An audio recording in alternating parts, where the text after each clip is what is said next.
بسم اللہ الرحمن الرحیم۔ السلام علیکم۔ اس ویڈیو میں ہم احیاء العلوم کو آگے کنٹینیو کریں گے۔ اس سے پہلے اگر آپ نے سبسکرائب نہیں کیا تو سبسکرائب کر لیں اور بیل آئیکن پریس کر دیں۔ تو شروع کرتے ہیں۔ دوسرا اصل، اس بات کو جاننا کہ اللہ تعالیٰ قدیم ہے، وہ ہمیشہ سے ہے، ازلی ہے، اس کے وجود سے پہلے کچھ نہیں بلکہ وہ ہر چیز سے پہلے ہے، وہ ہر مردہ اور زندہ سے پہلے ہے۔ اس کی دلیل یہ ہے کہ اگر وہ حادث ہوتا اور قدیم نہ ہوتا تو وہ بھی کسی پیدا کرنے والے کا محتاج ہوتا، اور پھر اسے پیدا کرنے والا کسی دوسرے محدث کا محتاج ہوتا، تو یہ ایک ایسا تسلسل ہوتا جس کی کوئی انتہا نہیں، اور جو چیز تسلسل والی ہوتی ہے وہ حاصل نہیں ہو سکتی، اور یہی ہمارا مطلوب ہے کہ ہم اسے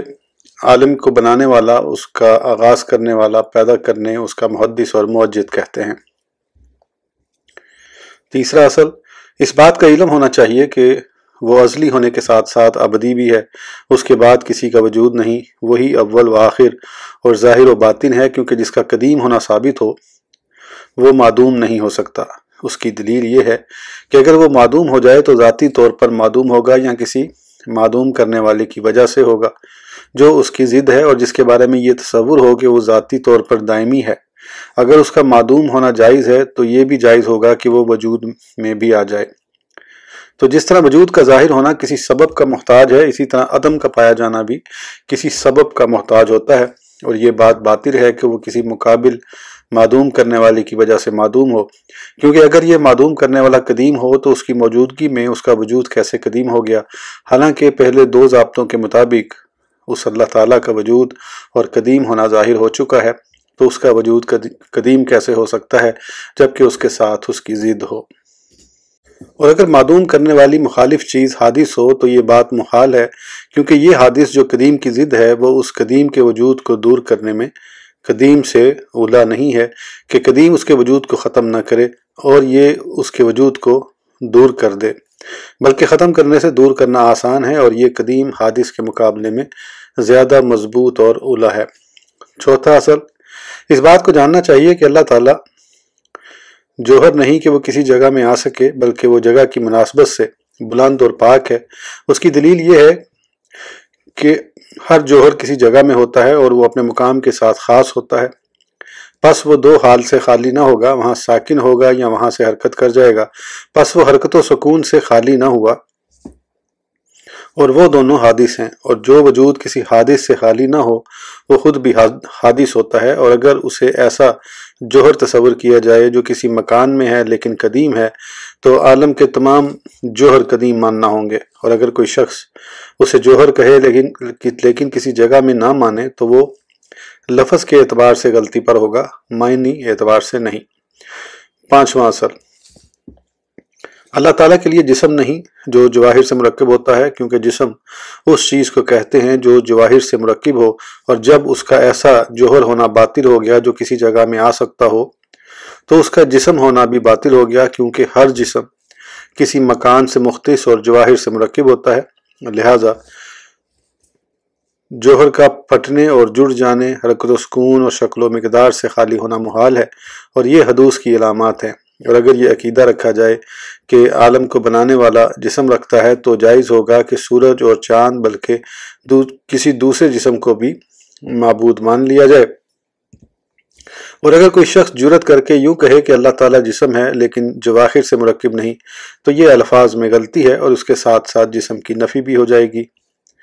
چھٹا اصل، اس بات کو جاننا کہ اللہ تعالیٰ عرض نہیں جو کسی جسم کے ساتھ قائم ہو یا کسی جگہ میں حلول کیے ہوئے ہو، کیونکہ عرض وہ ہوتا ہے جو کسی جسم میں داخل ہو، پس ہر جسم یقیناً حادث ہے اور اسے وجود میں لانے والا اس سے پہلے موجود تھا، تو وہ کس طرح کسی جسم میں آ سکتا ہے، حالانکہ ازل میں صرف وہی ذات تھی، اس کے ساتھ کوئی دوسرا نہ تھا۔ پھر اس کے بعد اس نے جسم اور اعراض کو پیدا فرمایا، نیز وہ عالم ہے، قدرت رکھنے والا، ارادہ کرنے والا خالق ہے، جیسا کہ اس کا بیان آئے گا۔ اور یہ اوصاف اعراض کے لیے محال ہیں، بلکہ یہ تو صرف اسی ذات کے لیے معقول میں جو ذاتی طور پر قائم ہے اور مستقل بالذات ہے، اور ان سے معلوم ہوا کہ وہ موجود ہے اور اپنی ذات کے ساتھ قائم ہے، وہ نہ جوہر ہے نہ جسم اور نہ ہی عرض، جبکہ تمام عالم جوہر، عرض اور جسم ہے، تو یوں وہ کسی چیز کے مشابہ نہیں اور نہ کوئی چیز اس کے مشابہ ہے، بلکہ وہ خود زندہ ہے، دوسروں کو قائم رکھتا ہے، اس کی مثل کوئی چیز نہیں، اور یہ کیسے ہو سکتا ہے کہ خالق اپنی مخلوق کے، قادر اپنی مقدور کے، اور مصور اپنی تصویر کے مشابہ ہو، جبکہ تمام اجسام اور اعراض اس کی مخلوق اور مصنوع ہیں، لہذا اسے کسی چیز کی مثل یا مشابہ کہنا غلط ہے۔ 7واں اصل، اس بات کا علم ہو کہ اللہ تعالیٰ کسی جہت کے ساتھ خاص ہونے سے پاک ہے، کیونکہ جہت اوپر، نیچے، دائیں بائیں، آگے یا پیچھے کو کہتے ہیں، اور اس نے انسانی تخلیق کے واسطے سے ان جہات کو پیدا فرمایا، کیونکہ اس نے انسان کے لیے 2 کنارے پیدا فرمائے، ان میں سے ایک کے ساتھ زمین پر ٹیک لگاتا ہے اور اسے پاؤں کہتے ہیں، اور دوسرا اس کے مقابلہ ہے جسے سر کہا جاتا ہے، بس جو جہت سر کی طرف ہے اس کو فوق یعنی اوپر والی جہت کہتے ہیں، اور جو جہت پاؤں سے ملی ہوئی ہے اسے اسفل یعنی نیچے کہتے ہیں، حتیٰ کہ اگر چیونٹی الٹی ہو کر چھت کی نچلی جانب چلے تو اس کی جہت یعنی فوق بدل جاتی ہے۔ اس کے حق میں فوق نچلی طرف ہے۔ اللہ تعالیٰ نے انسان کے لیے 2 ہاتھ بنائے، ان میں سے ایک دوسرے کی نسبت عام طور پر زیادہ مضبوط ہوتا ہے، بس زیادہ مضبوط کو یمین اور اس کے مقابل کے لیے شمال کا نام دیا گیا ہے، تو جو جہت دائیں ہاتھ سے ملی ہوئی ہے وہ یمین دائیں کہلاتی ہے، اور دوسری جہت کو شمال کہتے ہیں، اور اس کے لیے 2 طرفین بناتی ہیں، ان میں سے ایک کو دیکھتا اور اس کی طرف چلتا ہے تو جس طرف کو جا رہا ہے اسے قدام یعنی آگے کہتے ہیں، اور اس کی مقابل جہت کو خلاف یعنی پیچھے کہا جاتا ہے۔ تو جہات انسان کے پیدا ہونے کے ساتھ پیدا ہوئی ہیں، اور اگر انسان اس شکل پر پیدا نہ ہوتا بلکہ گیند کی شکل میں گول پیدا ہوتا تو ان جہات کا وجود بالکل نہ ہوتا۔ تو اللہ تعالیٰ ازل میں کس طرح جہات سے مختص ہوگا جبکہ جہات نو پید حادث ہیں، یا وہ اب کس طرح جہات کے ساتھ خاص ہو سکتا ہے جبکہ مخلوق کو پیدا کرتے وقت اس کے لیے اوپر کی جہت نہ تھی، اور وہ اس بات سے پاک ہے کہ اس کے لیے اوپر کی جہت ہو کیونکہ سر سے پاک ہے، اور اوپر والی جہت وہ ہوتی ہے جو سر کی جانب ہوتی ہے۔ یہاں عالم کی تخلیق اس کی نچلی جانب ہوگی تو اس کے لیے نچلی والی جہت کا ہونا بھی محال ہے، کیونکہ اس کے لیے پاؤں کا ہونا محال ہے، اور تخت یعنی نچلی جانب اسے کہتے ہیں جو پاؤں کی طرف ہو۔ یہ تمام باتیں عقلاً محال ہیں، اور اگر اسے کسی جہت کے ساتھ خاص کیا جائے تو وہ جواہر کی طرح جگہ کے ساتھ خاص ہوگا، یا جس طرح عرض جوہر کے ساتھ خاص ہوتا ہے، جبکہ یہ بات واضح ہو چکی ہے کہ اس کا جوہر یا عرض ہونا محال ہے، پس اس کا کسی جہت کے ساتھ خاص ہونا بھی محال ہوگا، اور اگر جہت سے ان 2 کے علاوہ کوئی معنی مراد لیا جائے تو وہ لفظاً غلط ہوگا، یعنی اس کو جہت نہیں کہیں گے، اگرچہ معنی صحیح ہو، نیز اگر وہ عالم سے اوپر ہوتا تو اس کے مقابل ہوتا، اور جو چیز کسی چیز کے مقابل یعنی محاذی ہو وہ اس کی مثل ہوگی یا اس سے چھوٹی یا بڑی ہوگی، اور یہ تمام صورتیں کسی مقدار کی محتاج ہوتی ہیں، جبکہ اللہ تعالیٰ جو خالق واحد اور تدبیر پیدا فرمانے والا ہے وہ اس سے بلند و بالا ہے۔ ازالہ شبہ، جہاں تک سوال کے وقت آسمان کی طرف ہاتھ اٹھانے کا تعلق ہے تو وہ اس لیے ہے کہ وہی دعا کی جہت تو وہ قبلہ ہے، نیز اس میں اس بات کی طرف بھی اشارہ ہے کہ جس ذات سے دعا مانگی جا رہی ہے وہ جلال اور کبریائی کی صفت سے موصوف ہے، کیونکہ بلندی والی جہت بزرگی اور بلندی پر دلالت کرتی ہے، کیونکہ وہ ذات اپنے غلبہ اور قہر کے اعتبار سے سب سے بلند ہے۔ 8واں اصل، اس بات کا علم ہونا چاہیے کہ اللہ تعالیٰ کا عرش پر استوا اسی معنی کے اعتبار سے ہے جو اللہ تعالیٰ کی مراد ہے، اور وہ ایسا معنی ہے جو اس کی بڑائی کے منافی نہیں، اور نہ اس میں حدوث اور فنا کی علاقوں کا کوئی دخل ہے۔ اسی طرح آسمانوں کی طرف استوا جس کا آیت کریمہ میں ذکر ہے اس سے بھی وہی معنی مراد ہے، آیت کریمہ ہے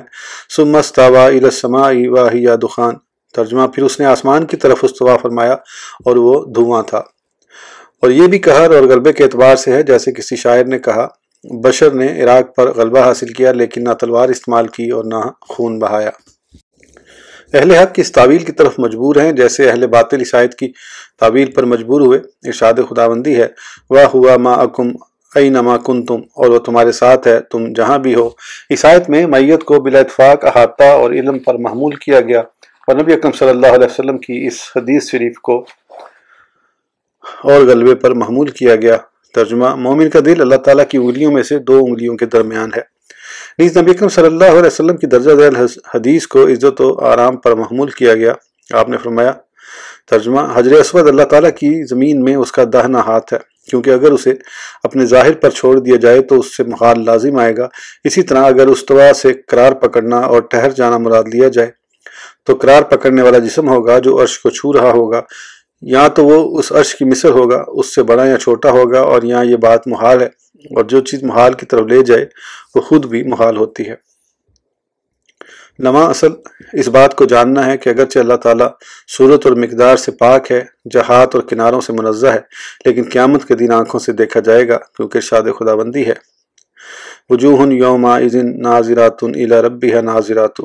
ترجمہ، اس دن کچھ چہرے تر و تازہ ہوں گے، اپنے رب کو دیکھ رہے ہوں گے، لیکن دنیا میں اسے دیکھا نہیں جا سکتا، کیونکہ ارشاد خداوندی ہے لا تدرک الابصار وہو یدرک الابصار۔ ترجمہ، آنکھیں اس کا ادراک نہیں کر سکتی جبکہ وہ آنکھوں کو گھیرے ہوئے ہے۔ اور حضرت موسیٰ علیہ السلام کو خطاب کرتے ہوئے اللہ تعالیٰ نے فرمایا لن ترانی، ترجمہ، آپ مجھے ہرگز نہیں دیکھ سکیں گے۔ تو بتائیے کس طرح معتزلہ کو اللہ تعالیٰ کی صفات کی پہچان ہو گئی اور حضرت موسیٰ علیہ السلام کو پتہ نہ چلا، اور کس طرح حضرت موسیٰ علیہ السلام نے اللہ تعالیٰ کو دیکھنے کا سوال کیا جب پر ان کے بقول یہ محال ہے، اور جس چیز کا انبیاء کرام علیہ السلام کو علم نہ ہو اس سے کن ذہن اور خواہشات کی بیچاری اہل بدعت بدرجہ اولی جاہل ہیں۔ اور آخرت میں دیدار خداوندی سے متعلق آیت کریمہ کو ظاہر پر اس لیے محمول کہا جاتا ہے کہ یہ دیکھنا مخال تک نہیں پہنچائے گا، کیونکہ دیکھنا ایک قسم کا کشف اور علم ہے۔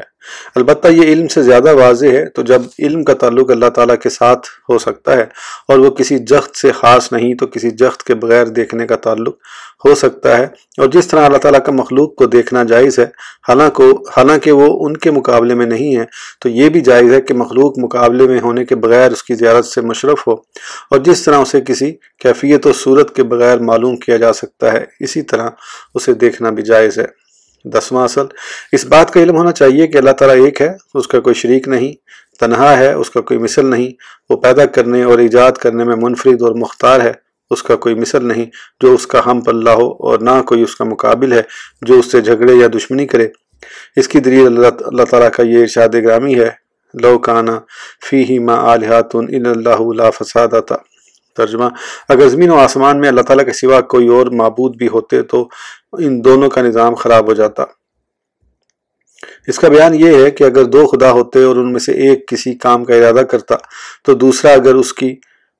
مدد پر مجبور ہوتا تو دوسرا مغلوب و عاجز ہوتا اور قادر معبود نہ ہوتا، اور اگر اس کی مخالفت اور مدافعت پر قادر ہوتا تو دوسرا مضبوط اور غالب ہوتا، اور پہلا ضعیف اور عاجز ہوتا اور قادر معبود نہ ہوتا۔ دوسرا رکن اللہ تعالیٰ کی صفات کا علم، اور یہ بھی 10 اصول پر مشتمل ہیں۔ پہلا اصل اس بات کا علم ہونا چاہیے کہ جہان کو بنانے والا قادر ہے، اور اس کا ذکر اس آیت میں ہے وَهُوَ عَلَىٰ كُلِّ شَيْءٍ قَدِيرٌ۔ ترجمہ، اور وہ اللہ تعالیٰ ہر چیز پر قادر ہے۔ وہ اس بات میں سچا ہے کیونکہ عالم اپنی صنعت میں مضبوط اور پیدائش میں ترتیب کے ساتھ ہے، اور جو آدمی کسی ریشمی کپڑے کو دیکھے کہ اس کی بناوٹ نہایت اچھی ہے اور اس پر بیل بوٹے بھی عمدہ ہیں، پھر یہ خیال کرے کہ یہ کسی مردہ نے بنائے ہیں جسے کوئی طاقت حاصل نہیں، یا ایسے انسان نے بنایا جسے کوئی طاقت حاصل نہیں، تو ایسا شخص قوت عقل سے محروم ہے اور غبی اور جاہل قسم کے لوگوں میں داخل ہے۔ دوسرا اصل اس بات کا علم ہونا چاہیے کہ اللہ تعالیٰ تمام موجودات کو جانتا ہے اور تمام مخلوق کو گھیرے ہوئے ہے۔ زمین و آسمان کا ایک ذرہ بھی اس کے علم سے باہر نہیں، اور وہ اپنے اس قول میں سچا ہے کہ وَهُوَ بِكُلِّ شَيْءٍ عَلِيمٌ، اور وہ ہر چیز کو جاننے والا ہے۔ اور اس نے اس بات کی سچائی کی طرف اس آیت کے ذریعے رہنمائی فرمائی اَلَا يَعْلَمُ مَنْ خَلَقَ وَهُوَ اللَّطِيفُ الْخَبِيرُ۔ ترجمہ، کیا وہ نہیں جانتا جس نے پیدا کیا، حالانکہ وہ بڑا باریک بین خبر رکھنے والا ہے۔ اس نے مخلوق کے ذریعے اس بات کو جاننے کی طرف تمہاری رہنمائی فرمائی کہ خلقت کی لطافت اور صنعت کا ترتیب سے مزین ہونا اگرچہ چھوٹی سی چیز میں ہو، اس بات پر دلالت ہے کہ بنانے والا ترتیب کی کیفیت کو جانتا ہے، تو جو کچھ اللہ تعالیٰ نے کیا ہدایت اور تعریف میں یہی انتہا ہے۔ تیسرا اصل اس بات کا علم ہونا چاہیے کہ وہ زندہ ہے، کیونکہ جس کا علم اور قدرت ثابت ہو وہ لازماً زندہ ہوتا ہے، اور اگر کوئی ایسی ذات تصور کی جائے جو قادر، عالم، فاعل اور تدبیر کرنے والی ہے لیکن زندہ نہیں، تو یہ بھی جائز ہوگا کہ حیوانات کی حرکت و سکون کے وقت ان کی زندگی میں شک کیا جائے، بلکہ صنعت و حرفت والے لوگوں کی زندگی بھی مشکوک ہوگی، اور یہ خیال جہالتوں اور گمراہیوں کے گہرے سمندر میں غوطہ لگانا ہے۔ چوتھا اصل اس بات کا علم ہو کہ اللہ تعالیٰ اپنے افعال کا ارادہ فرماتا ہے، پس ہر موجود اس کی مشیت کی طرف منسوب ہے اور اس کے ارادے سے صادر ہوتی ہے،